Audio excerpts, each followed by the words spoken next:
हमारे मन में गंदे विचार क्यों आते हैं? हम नहीं चाहते पर फिर भी हमारे मन में गंदे विचार आते रहते हैं। लेकिन क्यों? मन ही हमारा सबसे बड़ा दोस्त और मन ही हमारा सबसे बड़ा शत्रु है। जब हम अपने मन के हिसाब से चलते हैं तो मन हमें भटका देता है, और जब हम मन को संतुलित कर लेते हैं तो हम अपनी जिंदगी में सब कुछ पा लेते हैं। हम अपने मन में आने वाले गंदे विचारों को रोकने की कोशिश करते हैं, पर जितना हम रोकते हैं उतने ये विचार हमारे अंदर प्रवेश करते जाते हैं। आप जिस चीज से जितना दूर भागोगे उतनी ही वह चीज आपके पास आएगी। इसीलिए उस चीज से भागो मत, बल्कि उस पर संतुलन कायम रखो। एक बार एक युवक गौतम बुद्ध के पास आया और गौतम बुद्ध से बोला, हे बुद्ध, मेरे मन में इतने गंदे विचार क्यों आते हैं? मैं नहीं चाहता कि मेरे मन में गंदे विचार आएं, पर मेरे मन में हमेशा काम वासना के विचार चलते रहते हैं और मैं इनके बारे में सोच सोच कर बहुत परेशान हूं। मेरी ऊर्जा और समय ये सब सोचने में ही नष्ट हो जाते हैं, और ये सब विचारों की वजह से मैं कभी कभी शांत नहीं रह पाता और मैं हमेशा ही स्त्रियों को देखकर मोहित हो जाता हूं, अपने आप को रोक ही नहीं पाता। बुद्ध मुस्कुराए और उन्होंने उस युवक से पूछा, क्या तुम्हें पता है कि यह काम वासना होती क्या है? फिर लड़के ने उत्तर दिया और कहा, बुद्ध, मुझे तो नहीं पता कि काम वासना होती क्या है, परंतु हां, ये जो भी है बहुत बुरी चीज है। फिर बुद्ध ने उस युवक से कहा, सबसे पहले तो तुम्हें यह समझना है कि प्राकृतिक रूप से जो भी चीज हमारे अंदर है वह बुरी नहीं है। हमारे जीवन में उसकी कुछ न कुछ जरूरत होती है। वासना कोई बुरी बात नहीं है, यह हमारे मन की एक भावना है जो हमें किसी न किसी चीज की कमी का एहसास करवाती है, और फिर हम उस चीज को पाने के लिए उस चीज की ओर आकर्षित हो जाते हैं। जैसे अगर तुम्हारे पास धन की कमी है तो तुम में धन पाने की वासना उत्पन्न हो जाएगी। इसका मतलब यह नहीं कि वासना बुरी है, बल्कि यह तो हमारे मन के एक प्रकार की जरूरत का एहसास है, और जब यह जरूरत शारीरिक हो तो हम इसे काम वासना कह देते हैं। युवक ने गौतम बुद्ध को कहा, बुद्ध, मुझे काम वासना का मतलब तो समझ में आ गया, पर आप मुझे यह बताइए कि यह आती कहां से है और कैसे आती है? गौतम बुद्ध ने कहा, काम वासना कहीं से आती नहीं है, यह तो हमारे अंदर ही होती है, और इसका होना तो जरूरी भी है, तभी तो मानव जाति का विस्तार होगा। युवक ने कहा, जब यह हमारे अंदर ही है और जरूरी भी है तो फिर लोग इसे गलत क्यों बताते हैं? बुद्ध ने कहा, यही समस्या है। लोगों ने काम वासना को गलत तरीके से सोच लिया है, इसे छिपाने की और दबाने की कोशिश करते हैं। काम वासना गलत नहीं है, बल्कि काम वासना का गलत तरीके से प्रयोग करना गलत बात है। लोग जिसे पसंद करते हैं उसी के लिए जीने लग जाते हैं और उसके बारे में हमेशा सोचते रहते हैं, पर यह सब गलत है। बुद्ध ने युवक से कहा, क्या तुम्हें पता है कि जानवरों में भी काम वासना होती है? युवक ने उत्तर दिया, हां बुद्ध, जानवरों में भी काम वासना होती है, क्योंकि जानवर भी तो आखिर अपनी पीढ़ी को आगे बढ़ाएंगे। बुद्ध ने कहा, तो फिर हम जानवरों की काम वासना को क्यों गलत नहीं कहते? युवक ने कहा, मुझे नहीं पता महात्मा, आप ही मुझे बताइए। गौतम बुद्ध ने कहा, जानवर अपनी काम वासना का प्रयोग आनंद प्राप्ति के लिए नहीं करते, वह तो सिर्फ संतान उत्पन्न करने के लिए काम वासना का उपयोग करते हैं। जानवरों को प्रकृति ने इतनी समझ नहीं दी कि वह काम वासना को अपने सुख का आधार बना सके, जबकि मनुष्य अपनी समझ के बलबूते पर प्रकृति में पाई जाने वाली प्रत्येक वस्तु को अपने सुख के लिए अपने प्रयोग करता है।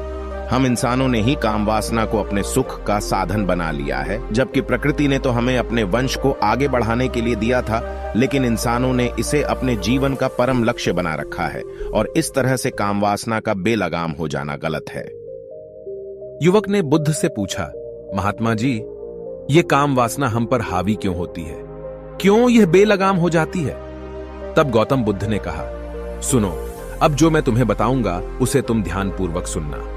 काम वासना का सारा खेल तुम्हें समझ आ जाएगा, तुम्हें तुम्हारे सारे सवालों का जवाब मिल जाएगा, बस तुम्हें ध्यान से सुनकर समझना है। फिर गौतम बुद्ध युवक को बताना शुरू करते हैं। एक बार की बात है, एक आश्रम में गुरु और उनके शिष्य रहते थे।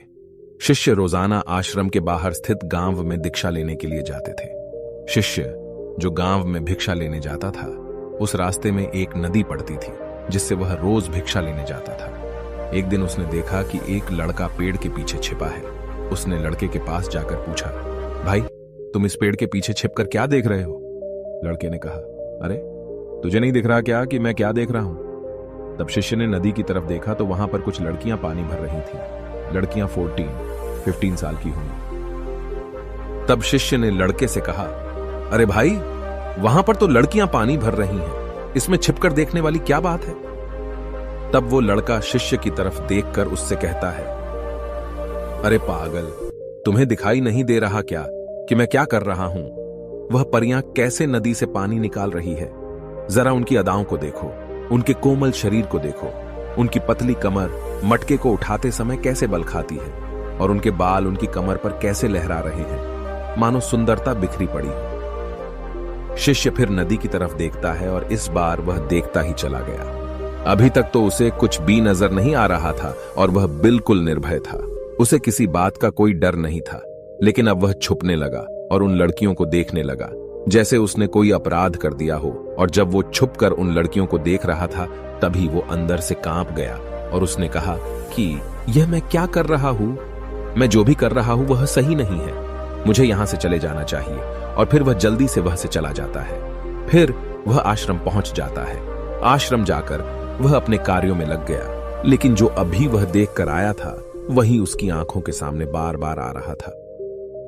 उसके मन में वही दृश्य चल रहा था। उसका मन वही सब कुछ देखने के लिए ललचा रहा था। उसका किसी भी काम में मन नहीं लग रहा था। सुबह होते ही वह रोज भिक्षा के लिए आश्रम से जल्दी निकल जाता और नदी के पास वाले पेड़ के पास जाता जहां वह लड़का पहले से मौजूद रहता था। उसके साथ मिलकर लड़कियों को छुपकर देखता था। अब वह रोज ऐसा करने लग गया। उसका मन अब किसी भी काम में नहीं लगता था। वह हमेशा किसी न किसी प्रकार के विचारों में उलझा रहता था। वह आश्रम के कार्यों को भी ठीक ढंग से नहीं कर पा रहा था। न वह ठीक से सो पाता था और न ठीक से खाना खा पाता था। उसका मन बेचैन सा रहता था। उसका मन बार बार उन लड़कियों के सौंदर्य को देखने के लिए ललचाता था। जब गुरु भिक्षा देते तब भी उसका मन कहीं और विचारों में खोया रहता था। गुरु ने अपने शिष्य की इन हरकतों को देखा। तब एक दिन गुरु ने शिष्य को अपने पास बुलाया और कहा, आज से मैं भी तुम्हारे साथ भिक्षा मांगने चलूंगा। तुम और मैं साथ साथ भिक्षा मांगने चलेंगे। तभी शिष्य ने गुरु को मना करते हुए बोला, नहीं गुरुदेव, आप परेशान क्यों हो रहे हो? मैं अकेले ही ठीक से भिक्षा मांग सकता हूं। गुरु ने शिष्य से कहा, ठीक है, तुम अकेले ही भिक्षा मांगने जाओ। इसके बाद शिष्य भिक्षा मांगने निकल गया। शिष्य के जाने के बाद गुरु भी आश्रम से निकल गए और शिष्य का पीछा करने लगे कि वह कहां जाता है, किससे मिलता है। यह सब देखने के लिए उसके पीछे पीछे चलने लगे। थोड़ी दूर जाने के बाद गुरु ने देखा कि उनका शिष्य एक लड़के के साथ एक पेड़ के पीछे अपराधी की तरह छिपा हुआ है और छिपकर कुछ देख रहा है। गुरु भी अपने शिष्य के पीछे जाकर खड़े हो गए, यह देखने के लिए कि आखिर उनका शिष्य क्या देख रहा है जिसके लिए वह पेड़ के पीछे अपराधियों की तरह छिपा पड़ा है। गुरु ने देखा कि उनका शिष्य पेड़ के पीछे छिपकर लड़कियों को देख रहा है जो नदी से पानी भर रही है। तभी गुरु ने शिष्य से कहा, क्या तुम लड़कियों से भी भिक्षा लोगे? गुरु की आवाज सुनकर शिष्य का मन घबराया और उसके पसीने छूटने लगे। वह थर थर कांप रहा था, जैसे किसी चोर को पकड़ते समय रंगे हाथों पकड़ लिया हो। उसकी हालत खराब हो गई। वह कुछ भी नहीं बोल पा रहा था। वह लड़का जो शिष्य के साथ था वहां से भाग गया, जिससे शिष्य और भी घबरा गया था। उसके मुंह से कुछ टूटे फूटे शब्द ही निकल रहे थे। वह अपने गुरु से भी नजर मिलाने का साहस नहीं कर पा रहा था। गुरु ने शिष्य की ओर देखा और कहा, मेरा शिष्य तो निर्भय है, उसे तो किसी भी चीज का डर नहीं है, लेकिन ये क्या, तुम तो डर के मारे कांप रहे हो। शिष्य ने गुरु से कहा, मुझे माफ कर दो, इसमें मेरा कोई दोष नहीं है। उस लड़के ने मुझे बहका दिया था, लेकिन मैं आपसे वादा करता हूं कि आज के बाद मैं कभी दोबारा ऐसा नहीं करूंगा। मुझे माफ कर दो। गुरुदेव ने कहा कि कोई बात नहीं, पर इस बात का तुम ध्यान रखो कि हम जैसी संगति करते हैं वैसा ही फल हमें प्राप्त होता है। हम जैसे संगति करते हैं उनके विचार हमारे अंदर प्रवेश करते हैं। इसीलिए अच्छी संगति करो ताकि तुम्हारे अंदर अच्छे विचार प्रवेश करें। फिर गुरु और शिष्य आश्रम लौट आए और फिर से आश्रम के कार्यों पर ध्यान देने लगे। उसने उस रास्ते को छोड़ दिया और दूसरे रास्ते से जाने लगा। वह अपने काम को ध्यान से करता था, लेकिन धीरे धीरे उसके अंदर क्रोध उत्पन्न हो गया और फिर वह दूसरे शिष्यों पर क्रोध करने लगा और बेचैन हो गया। अब वह सही समय पर भोजन भी नहीं करता था। वह भोजन भी बहुत कम खाता था। एक रात गुरु शिष्य के पास आए और उससे बोले कि तुमने मुझसे वादा किया था कि तुम अपना मन नियंत्रण में रखोगे। अब तक तुमने कितनी बार अपना वादा तोड़ दिया। यह सुनकर शिष्य अपने गुरु के चरणों में गिर गया और रोने लगा। रोते रोते ही उसने गुरु से कहा कि गुरुदेव, मैं कई बार अपना वादा तोड़ चुका हूं, फिर वादा कर लेता हूं, लेकिन हर बार मैं वादा तोड़ देता हूं। मेरा मन मेरे नियंत्रण में है ही नहीं। मैं बहुत कोशिश करता हूं कि मैं अपने मन से सारे बुरे विचारों को निकाल दूं, लेकिन मैं चाहकर भी ऐसा नहीं कर पा रहा हूं। फिर गुरु ने शिष्य को कहा, चलो मेरे साथ। गुरु शिष्य को आश्रम के बगीचे में लेकर गए और शिष्य से कहा, देखो यहां पर कुछ नालियां बनी हुई है जिससे नदी का पानी इन पौधों तक आ रहा है, और यह पानी निरंतर भाव से बह रहा है। क्या तुम इस पानी के बहाव को रोक सकते हो? शिष्य ने कहा, हां गुरुदेव, मैं इस बहाव को रोक सकता हूं। फिर शिष्य ने मिट्टी उठाकर उस नाली के छोर पर डाल दी। वह पानी थोड़ी देर के लिए रुक गया और फिर थोड़ी देर बाद उस रेत के ऊपर से पानी आया। गुरु ने शिष्य से कहा, अरे ये क्या, ये पानी तो रुका ही नहीं। फिर से उसने कुछ कंकर पत्थर उठाकर उसे नाली में डाल दी और फिर थोड़ी देर के लिए पानी रुक गया, लेकिन फिर थोड़ी देर बाद ही उन कंकर पत्थरों के ऊपर से पानी निकल आया। गुरु ने कहा, शिष्य यह क्या हुआ? पानी तो फिर से आ गया। तुम तो बोल रहे थे कि तुम इसे रोक दोगे। क्या हम किसी चीज को पूरी तरह से रोक सकते हैं? तब शिष्य ने कहा, कोई बात नहीं गुरुदेव, मैं इस पानी को तो रोक कर आपको दिखाऊंगा। फिर उसने एक बड़ा सा पत्थर लेकर आया और उसे नाली पर डाल दिया। पानी रुक गया। तब शिष्य ने गुरु से कहा, देखा गुरुदेव, मैंने कहा था ना कि पानी को मैं रोक दूंगा। मैंने पानी को रोक दिखाया। आपकी बात मैंने पूरी कर दी।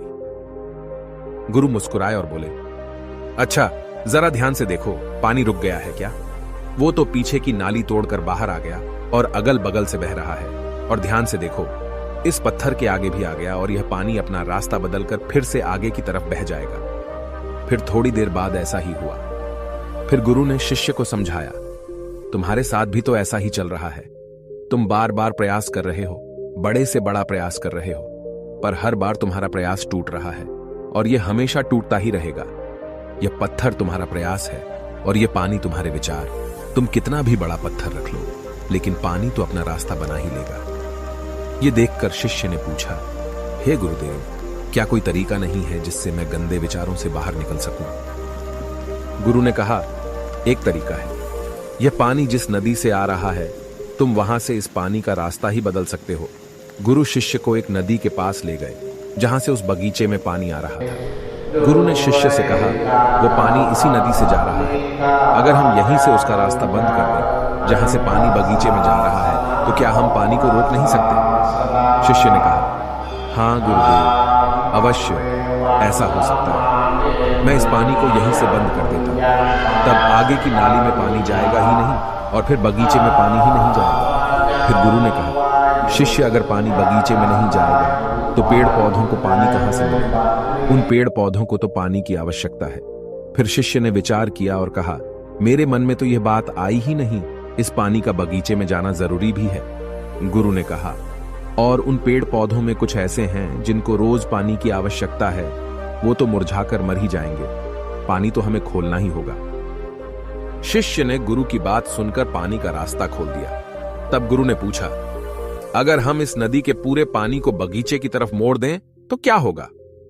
शिष्य ने उत्तर दिया, गुरुदेव, वहां पर जितने भी पेड़ पौधे हैं वो सब गलकर नष्ट हो जाएंगे और वहां पर कुछ नहीं बचेगा। गुरु मुस्कुराए और बोले, तुम इस बात को समझो, हमें किसी भी चीज को रोकना नहीं है, बस हमेशा संतुलन बनाए रखना है। कम पानी से भी पौधे नष्ट होते हैं और ज्यादा पानी से भी पौधे नष्ट होते हैं। हमारा जीवन संतुलन से ही चलता है। गुरु ने शिष्य से कहा, अगर मैं तुम्हें कुछ कहूं कि तुम आम के बारे में मत सोचो, तो तुम्हारे मन में सबसे पहले किसका चित्र आएगा? शिष्य ने बोला, गुरुदेव, मेरे मन में तो पहला चित्र आम का ही आएगा।